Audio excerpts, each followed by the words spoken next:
Thank you. Information retrieval and text classification fall into a broad category of information management. And I'm going to talk about how those two relate to medical literature.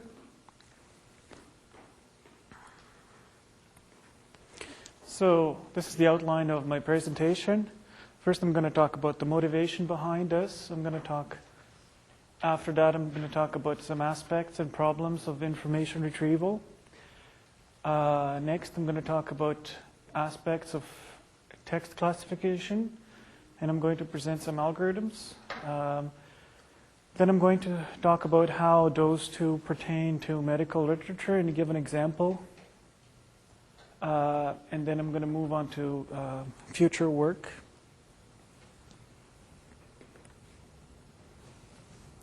So what is the motivation behind information retrieval and text classification?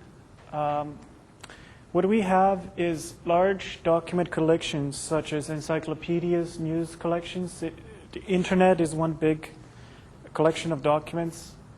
So what we want to is be able to extract information that interests us from the large document collections.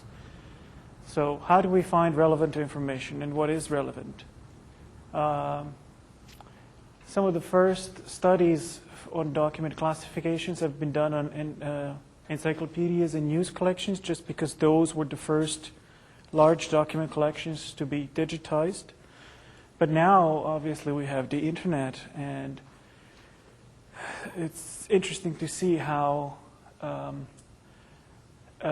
we can do document classification in medical literature.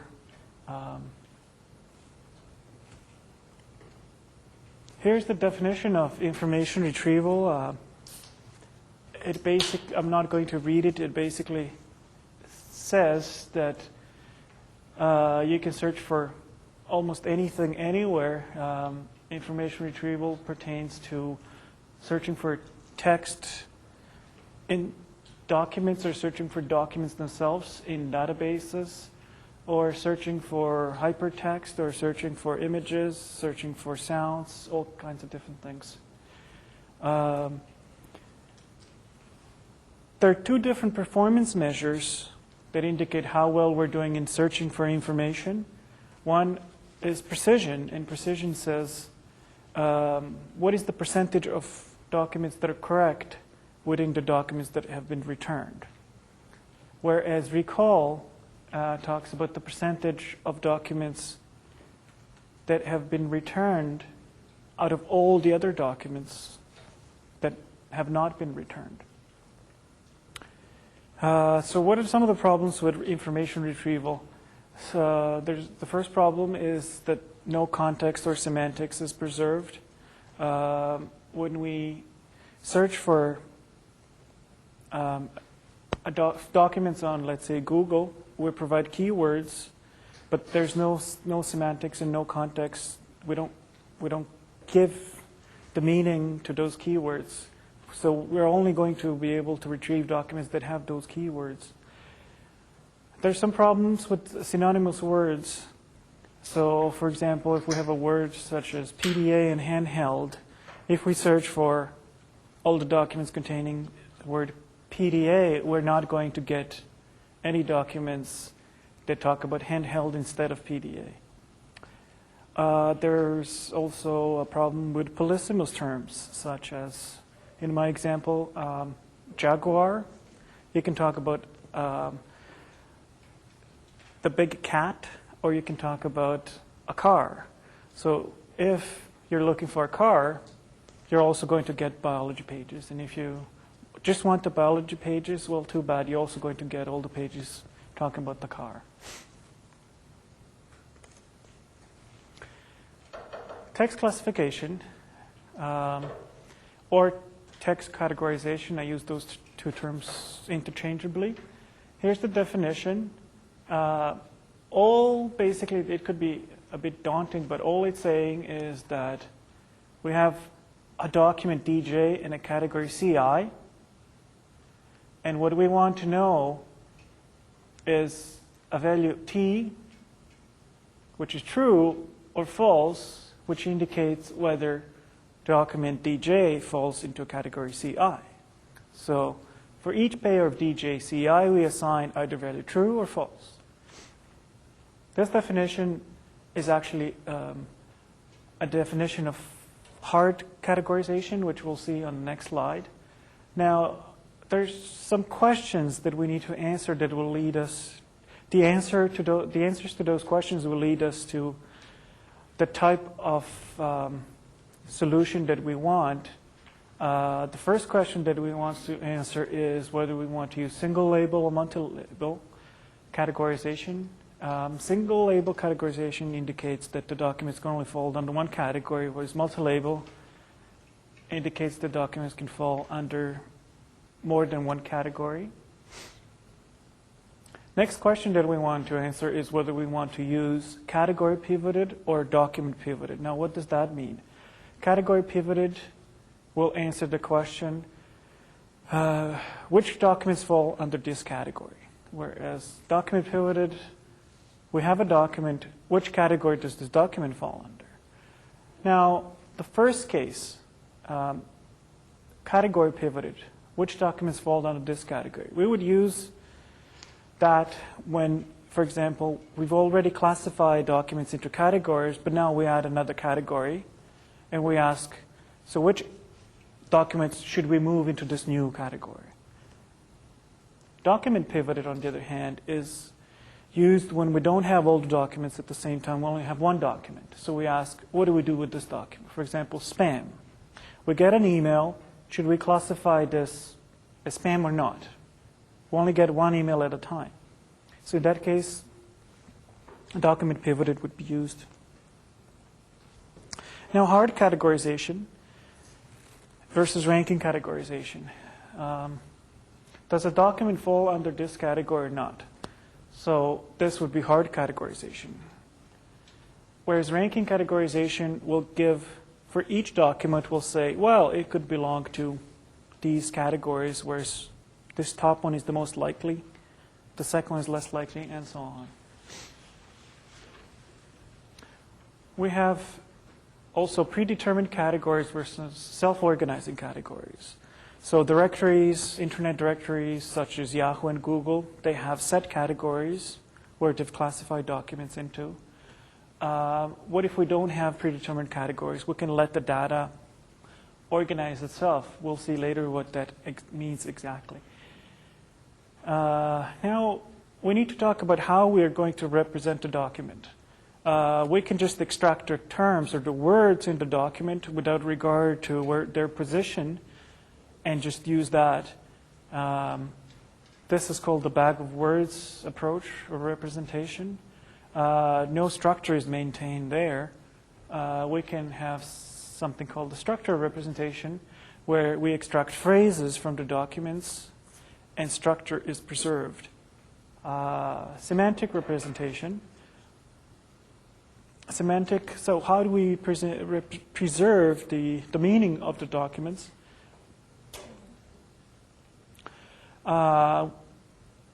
We need to preserve pairwise semantic, there's something called pairwise semantic relatedness.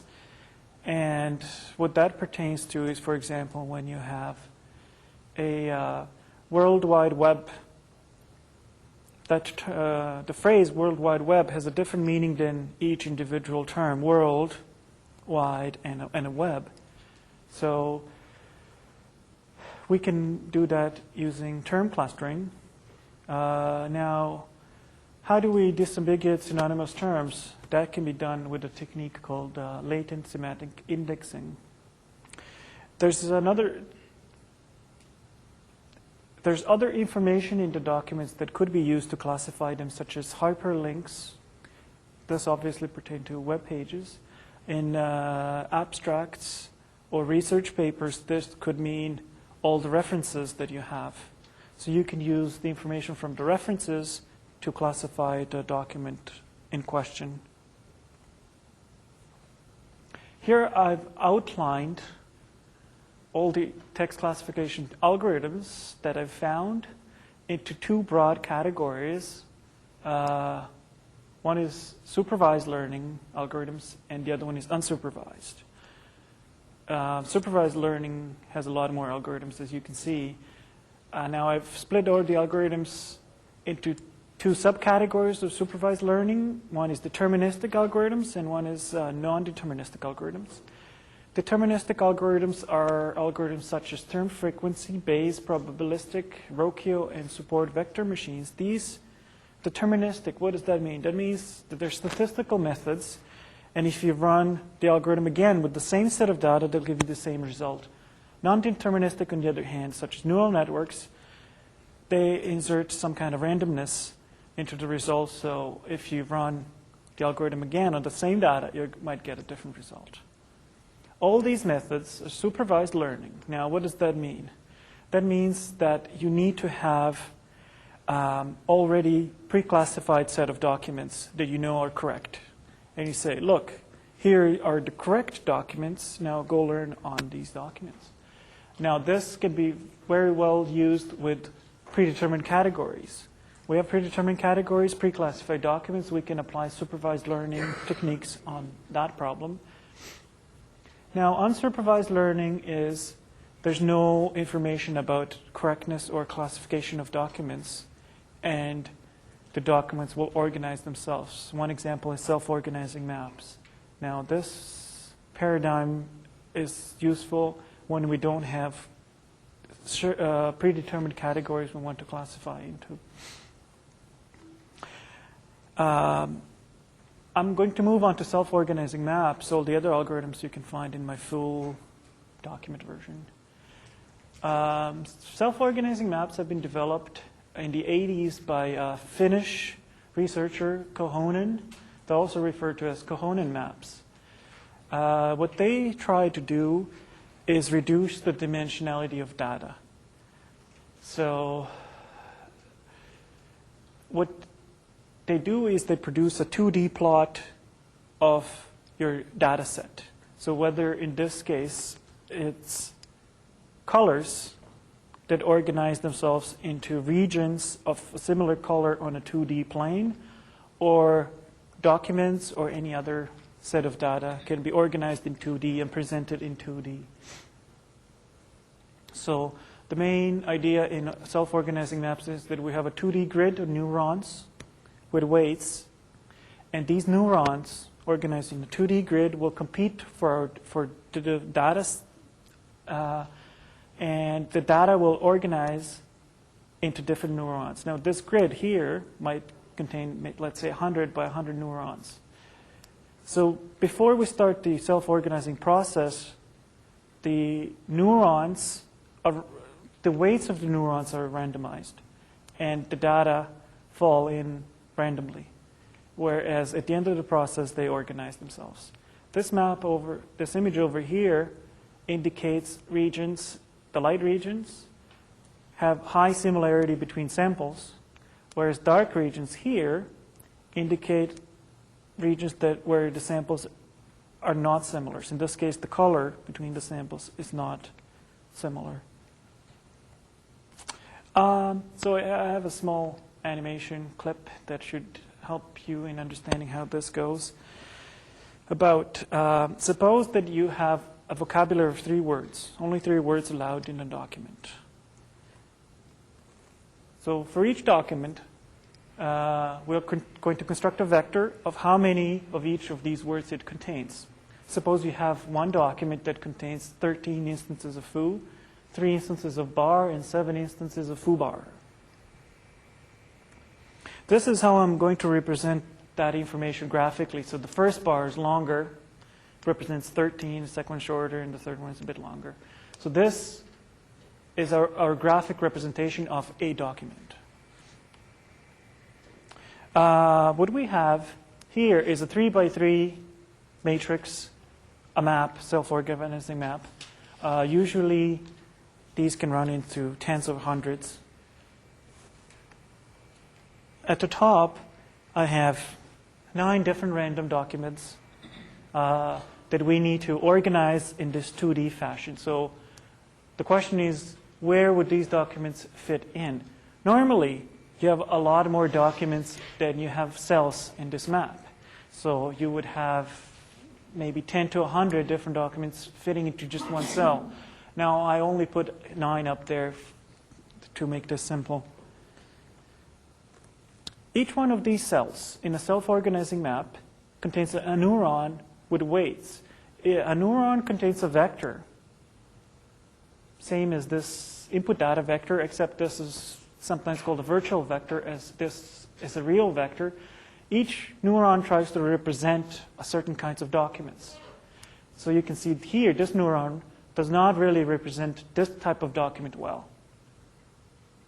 Whereas this neuron over here will represent this document well, better than any other neuron here.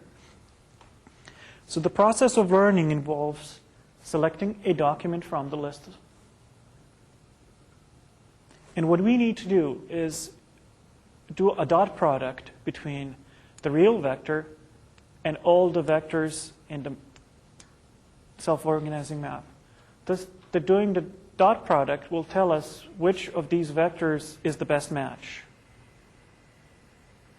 So it turns out that this particular neuron is the best match for our current document.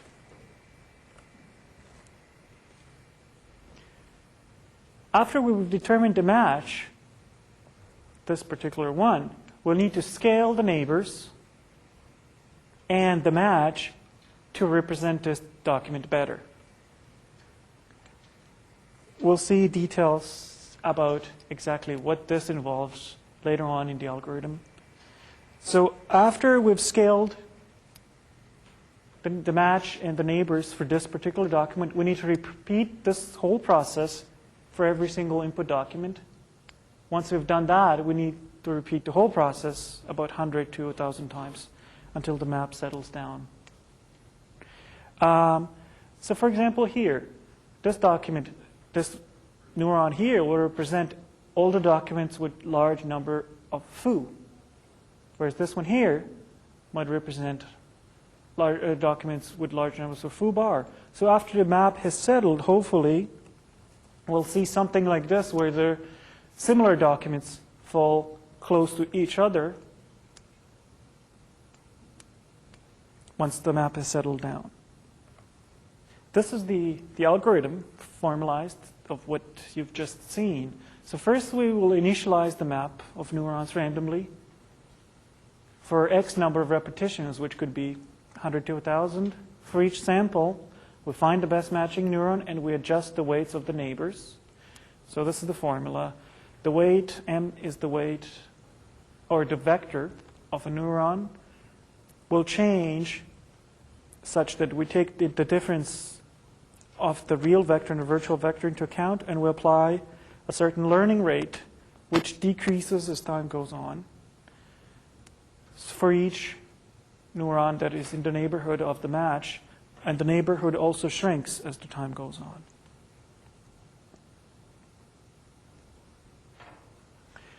So how do we know if we've done well? What are some of the performance measures for self-organizing maps? There's something called average quantization error, which is basically the average distance between every document and its best match. But this doesn't really help us in saying anything about how close the similar documents are to each other. So basically, what we want to do is some formal method that will help us. So for example, we can have a list of documents that are expected to appear nearby, and then we find the probability of they actually appearing nearby. So what are the advantages? The advantages are that they are simple to understand and work well, but it's hard to get good data, and the samples might not always appear next to each other. So samples that are close physically are close, but samples that are similar might not always be close. So an example in medical literature is Medline. This is a medical literature maintained by National Library of Medicine, and it contains about 16 million different abstracts. Now, why would we want to classify medical literature? We want to do that because the ontology is very complicated and it's hard to search for different things. So an example of how complicated it is, there's something called a method thesaurus, which combines vocabularies from different medical dictionaries and tries to preserve, have a unique concept ID for each different name. This is an example of use of self-organizing maps in medical literature. Now, I don't have time to go into this, so I'm just going to, and this is an example of a map that you get produced from the medical literature. What I'd like to talk about to you for 10 seconds is where the future work might lead is I identified that the performance measures are not very good for self-organizing maps. And also, Sherpa MedSearch, the example that I have, didn't provide any performance measures. So finding how well Sherpa MedSearch works will be a good idea for future work. Also, it's hard to compare traditional predetermined category approaches with the self-organizing maps because self-organizing maps do not have a predetermined category. And these are my references.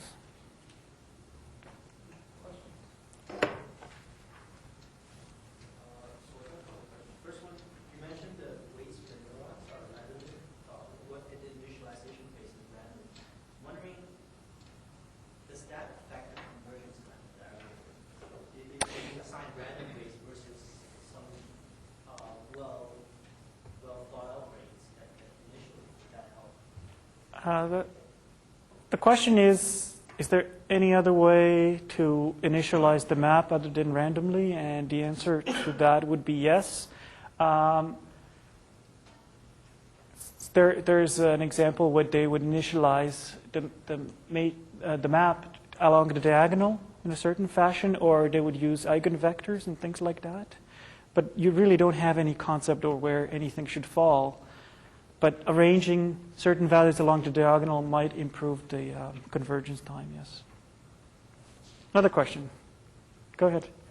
My question. Yeah. Doesn't matter. Go out. You go then. Sorry. So the question is, so this method, the K-map, right, is non-deterministic, right? Yes. So what is your take on a non-deterministic classification algorithm for health documents? And do you think that's applicable or why? I'm not sure I understand your question. So you're trying to classify, you're applying this method of using complete maps in classifying health documents or health-related documents, right? But its nature is non-deterministic. Do you think it's appropriate to classify a health-related document using a non-deterministic algorithm? So is it appropriate to classify medical documents using non-deterministic techniques? Non-deterministic techniques would mostly be used if you don't have pre-classified categories of documents. Now, the way Medline is set up is I'm not aware that you do have documents classified into categories. So if you did, probably one of the deterministic statistical techniques would be more appropriate, yes. Alan? My question is, with respect to the diagram you showed us, there was only 3 words in the language. But in a real situation, how do you choose the words by which you want to rank the documents? For example, I'm thinking you might have synonymous, which are viewed by the algorithm as actually being different. So you could have 2 documents that are similar, but they're actually classified as being dissimilar. So how do you make these choices? The question is which words do you select to select for the vectors in self-organizing maps? And the answer is all of them. Every single word that's in the document, you put it in there, which means if you have 50,000 words in a document, you're going to end up with the 50,000 dimensional vector, which is not a big a problem. The only problem is time, how long it takes to converge. So computationally, this looks like we're looking at a major computational effort to sort this out. Yep. Is that right? How long is it? It is significant, but it's doable. For that, well, the Sherpa MedSearch limits the number of documents that they can put in one collection to 10,000 because of the time involved. Yeah. Question? Concerning to the answer that you gave to Alex, you mentioned that you could categorize all the reports, like normally, as you know, like there is a, isn't there a cleaning process? It could be, yeah. You can remove, for example, you can remove certain words that are called stop words, such as and, for, you, words that don't carry any information with them. You can remove words that don't appear very often, low frequency words, things like that. Yes. Suppose I have my own little ontology for this area, whatever it might be. Is there any way of that ontology interacting with the self-organizing map? There's, I have this pre-designed structure of the field, let's say economics or something like that, health informatics. We've developed a pseudo-ontology of health informatics in a group in the States. And is there, if I do self-organizing map approach, I will get things that have similar words together, and that may relate to categories in my ontology. Or it may not. Or it may not. Yes.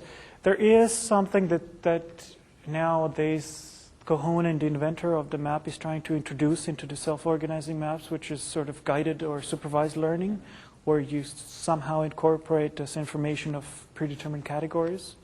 I'm not... I don't know much about that particular field in detail. It would seem to be an area of research. Yeah, that's right, yeah.